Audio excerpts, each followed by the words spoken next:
Chapter 8. Going Global. Global, adjective, throughout the world, refers to expanding one's market beyond the immediate area of production. On Saturday morning, Jessie slept in, and even when she opened her eyes at 9:05, she still felt tired. How can I wake up tired? She wondered as she buried her face in her pillow and dozed off. 5 minutes later, she was awake for real, remembering why she was so tired. Yesterday's lemonade stand had been the hardest work of her life. Face painting, hair braiding, nail polishing. It had sounded like such a good idea. Jessie had been sure that every kid in the neighborhood would line up to buy a cup of lemonade. But that was the problem. Every kid had lined up for lemonade, and then wanted face painting and hair braiding and fingernail polishing and toenail polishing. One boy had asked for face paintings on both cheeks, both arms, and his stomach. One girl begged for lots of little braids with ribbons woven in, and then nail polishing. They all wanted different colors and decals, and it was impossible to get them to sit still long enough for the polish to dry. "We're going to run out of lemonade," Megan had said to Jessie at noon, as the line stretched all the way to the street. "Pour half cups instead of full ones," whispered Jessie. "It has to last." Jessie and Megan had each made $24 on lemonade, but they had worked 8 hours to do it. At the end of the day, they had agreed. A good idea, but not worth it. After breakfast, Jessie pulled out her lockbox and sat on her bed. She kept the box hidden in her closet on a shelf under some sweaters. She kept the key in a plastic box in her desk drawer. The plastic box was disguised to look exactly like a pack of gum. You would never know it was hollow and had a secret sliding panel on its side. Jessie unlocked the box and opened the lid. First, she took out the 3 torn slips of paper. There was one for value added and one for goodwill. There was also a new one that Jessie had added last night. Profit margin. Sales less all operating costs divided by the number of sales. The result is a ratio. For example, if it costs you $300 to make 100 hats, and you sell those hats for $500, the profit margin is 500 minus 300 over 100 is the same as 2 over 1. Jessie lined up all 3 scraps of paper on the bed beside her. She wasn't sure why she was saving these words, but she felt like they belonged in her lockbox. Next, she took out her lemonade earnings. Every day, Megan had squealed over how much money they had made. But every day, Jessie had known, it's not enough. It's not going to be enough to win. Jessie counted the money. So far, she had earned $40. It was a lot of money, but it wasn't nearly enough. She still needed to earn $60 more, and today was Saturday. Only 2 more selling days before she and Evan counted their earnings on Sunday night. How was she going to sell enough lemonade to earn $60 in 2 days? She couldn't. That was the problem.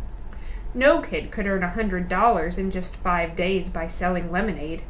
The profit margin was too small. She knew because she had used her calculator to figure it out last night. The numbers said it all. There was no way 2 girls in one neighborhood could sell 375 cups of lemonade. Nobody wanted that much lemonade, no matter how hot the day was.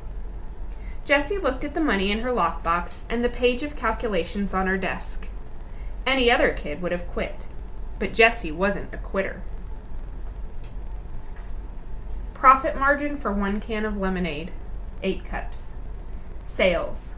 8 cups at 50 cents a cup equals 8 times 50 cents equals $4.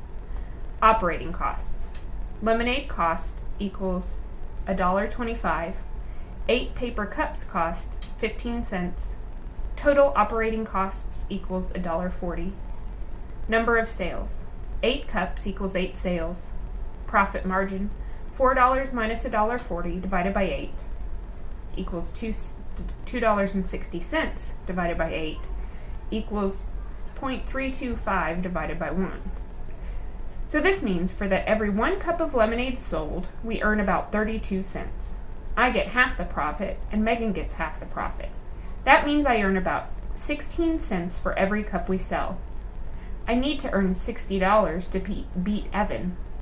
$60 equals 6,000 cents, because 60 times 100 equals 6,000. So how many times does 16 go into 6,000? 6,000 divided by 16 equals how many cups I need to sell, equals 375. I need to sell 375 cups of lemonade. I am doomed. On good days, Jessie's mom called her persistent. On bad days, she told her she just didn't know when enough was enough. Jessie reached for 10 bright ideas to light up your sails. It was on her bedside table, right next to Charlotte's web. Jessie's hand hovered. She looked longingly at Wilbur and Fern, watching Charlotte hanging by a thread.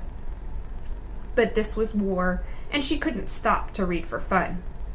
She grabbed the booklet and opened it to bright idea number 6. An hour later, she had a new scrap of paper stashed in her lockbox and a whole new page of calculations on her desk.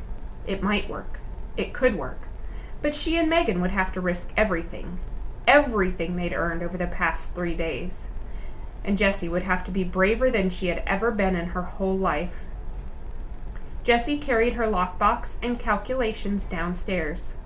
She went into the kitchen and pulled down the school directory, scanning the names of all the 3rd grade girls from last year. She knew them all, from Evan, from recess, from the lunchroom, knew who they were, knew their faces, which ones were nice, which ones were not so nice. But she didn't really know any of them. Not enough to call them up. Not enough to say, "Want to do something today?" Not enough to ask, "Would you like to have a lemonade stand with me?" These girls were going to be her classmates. Jessie felt her face grow hot and her upper lip start to sweat. What was it going to feel like to walk into that classroom on the first day of school with all those eyes looking at her? Would they stare? Would they tease? Would they ignore her even if she said hi? Jessie looked at the names, then slammed the directory shut. She couldn't do it. She just wasn't brave enough. Evan walked into the kitchen and grabbed an apple from the fruit bowl. A cloud of fruit flies rose up in the air and settled again. Evan inspected the apple and then bit into it without washing it first. Jessie wanted to say something but held her tongue. She looked at him and thought, "It is never going to feel normal not talking to Evan." "Hey," she said. Evan raised his apple to her, his mouth too stuffed to talk. "So is Paul coming over today?" she asked. Evan shook his head, munching noisily. "Well, is anyone coming over?" Jessie was curious to see what the enemy was up to today. Yesterday, Evan's smile had told her plenty. He had sold a lot of lemonade. A lot. But what was he going to do today? Evan shrugged his shoulders. He swallowed so hard it looked like he was choking down an ocean liner. "But you are setting up a stand, right?" asked Jessie. "Nah, I'm good," said Evan, looking closely at his apple. "I'm just going to take it easy today." He took another enormous bite and walked out of the kitchen and down the basement stairs. Take it easy? How could he take it easy? You didn't take it easy when you were in the middle of a war. Unless he had already won the war. Could that be possible? It was impossible. There was no way Evan had earned $100 in just 3 days of selling lemonade. No way. Jessie's mind skittered like one of those long-legged birds on the beach. Had he? Could he? Were her calculations wrong? Was there some other way? Had she overlooked some detail, some trick? Was she missing something? Jessie flipped open the school directory. Maybe he had $100. Maybe he didn't. She couldn't take a chance. She started putting pencil check marks next to the name of girls she thought might work out. She'd gone over the list twice when the doorbell rang. It was Megan. "I've got a new idea," said Jessie. "Oh, not more lemonade," said Megan, sinking onto the couch in the family room. I'm tired of selling lemonade, and it's just too hot. I practically had sunstroke yesterday painting all those faces. We're done with that, said Jessie. No more extra services. Doesn't pay off.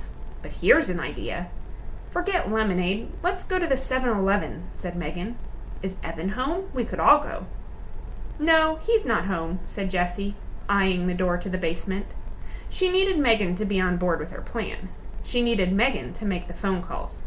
Look, this is great, and we don't need to sell the lemonade. Jessie laid out all the details. She showed Megan the new scrap of paper. Franchise. The right to sell a company's products and use the company's name and logo in a certain area. Then she showed Megan her page of calculations.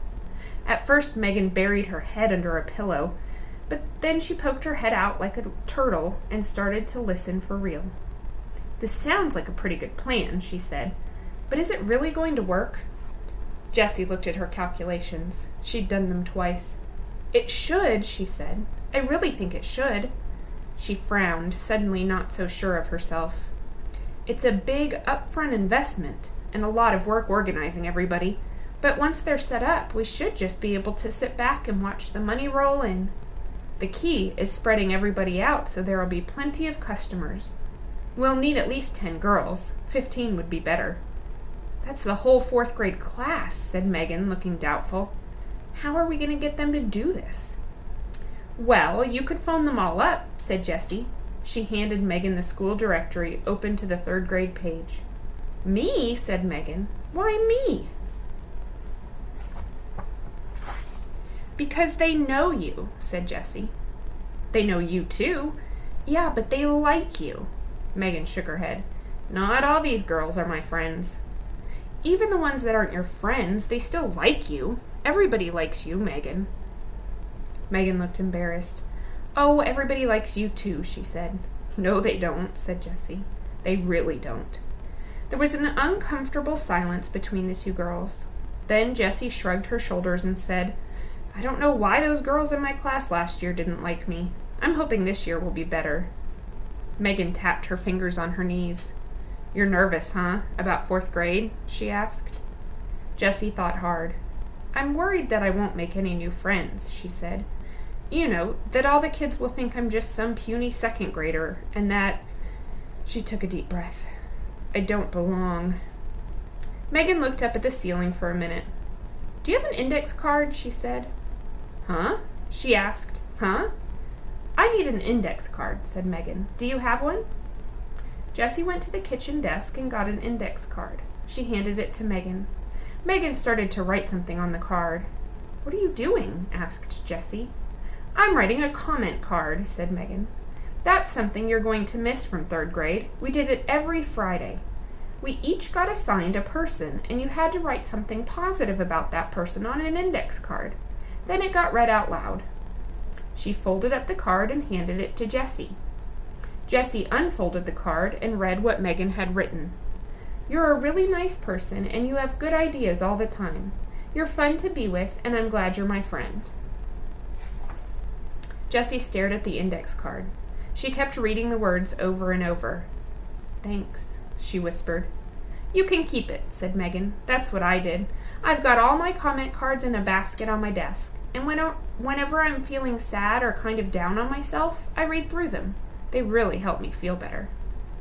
Jessie folded the index card and put it in her lockbox. She was going to save it forever. It was like having a magic charm. So, how about I make half the phone calls and you make the other half, said Jessie. Okay, said Megan, jumping up from the couch. It was surprising how many almost 4th grade girls had absolutely nothing to do 3 days before school started. In less than an hour, Jessie and Megan had 13 lemonade franchises signed up for the day. The rest of the day was work, but it was fun. Jessie and Megan attached the old baby carrier to Megan's bike, then rode to the grocery store and spent every penny of their earnings on lemonade mix, 52 cans. They actually bought out the store. The 4 bags of cans filled the carrier like a boxy baby. They also bought 5 packages of paper cups. When they got back to Megan's house, Jessie tucked the receipt in her lockbox, right next to her comment card. Jessie liked receipts. They were precise and complete. A receipt always told the whole story, right down to the very last penny. Then they tossed construction paper and art supplies into the carrier and started making the rounds. First stop, Sally Knight's house. She was ready for them with a table, chair, and empty pitcher all set up. Jessie mixed the lemonade. Megan quickly made a lemonade for sale, 75 cents a cup sign, and they left Sally to her business. The deal was that Sally got to keep 1/3 of the profits, and Jessie and Megan got to keep the rest. After they had set up all 13 lemonade stands, each with enough mix to make 4 pitchers of lemonade, Jessie and Megan hung out at Megan's house, baking brownies and watching TV. Then they hopped on their bikes again and made the rounds. Jessie and Megan stopped in front of Sally's house first. The lemonade stand was nowhere to be seen. "What do you think is going on?" asked Megan. Jessie had a bad feeling in her stomach. Something must have gone wrong. They rang the doorbell. Sally came to the door. "Hurry," she said, grabbing their arms and pulling them inside. "My mom goes totally mental when the AC is on and the door is open." "Where's your stand?" asked Jessie nervously, feeling goosebumps ripple up her arms because of the suddenly cool air. Sally waved her hand. "Done," she said. "I sold out in like half an hour. It's so darn hot. We made $24 besides tips. Do I get to keep the tips?" "Sure," said Jessie. Tips. She'd forgotten about those on her calculations page. Sally handed Jessie some crumpled bills and an avalanche of coins. $8 for Jessie and Megan each. "You want to stay and have some ice cream?" Sally asked. "Okay," said Megan. "And we brought you a thank you brownie, for being part of our team." That had been bright idea number 9. After a bowl of the Moose is Loose ice cream, Jessie and Megan headed out. The story was the same at every girl's house. The lemonade had sold out quickly, and the money just kept rolling in. "I can't believe we made it. I can't believe we made... How much did we make?" squealed Megan once they got back to her house. $104 each. "Each!" shouted Jessie. She couldn't stop hopping from one foot to the other. "I've never seen so much money in my life." Jessie was already running numbers in her head. Subtracting the $80 that she and Megan had spent on lemonade and cups, each girl had made a profit of $64. If they increased the number of franchises from 13 to 26, they could each make $128 in one day. If they ran the 26 franchises every day for 1 week, they could each make $896. Jessie pulled out a piece of paper and scribbled a graph. The sky was the limit. Megan pretended to faint when Jessie showed her the graph. "What are you going to do with your money?" she asked from the floor. "Win the war," thought Jessie. Oops, she couldn't say that to Megan. Megan didn't even know about the Lemonade War. After all, Megan liked Evan. Jessie suddenly wondered, if Megan knew about the war, whose side would she be on? All at once, Jessie felt as if Evan were a hawk circling above, waiting to swoop down and snatch Megan away. Oh, she was so mad at him. He deserved to lose everything. Is $104 enough to win? Wondered Jessie. Surely Evan couldn't have earned more than that. Still, better safe than sorry. She would work all day tomorrow, Sunday, selling lemonade. "So," said Megan, "what are you going to do with the money?" She was kicking off her sneakers and fanning herself with a magazine. Jessie said, "I'm going to donate all my money to the Animal Rescue League." Megan stopped waving the magazine. "Oh, that is so nice of you. I want to donate my money, too." She dropped the magazine and started shoving her money toward Jessie. "Here, give mine to the Animal Rescue League, too. On the card, just put both our names." The money came at her so fast, Jessie didn't know what to say. There it was, $208. $208, all in her hands. She had won. She had really and truly won the Lemonade War. "Just promise me one thing," said Megan. "No lemonade stand tomorrow, okay?" Okay, said Jessie. She didn't need a lemonade stand on Sunday if she had $208 today. My dad said tomorrow's the last day before the heat breaks, said Megan, so we're going to the beach for the whole day. Want to come? Sure, said Jessie. Maybe Evan wants to come too, said Megan. Shook her head. No, Evan's busy all day tomorrow. He told me he's got plans. Megan shrugged. Too bad for him. Yep, said Jessie, thinking of all that money. Too bad for him.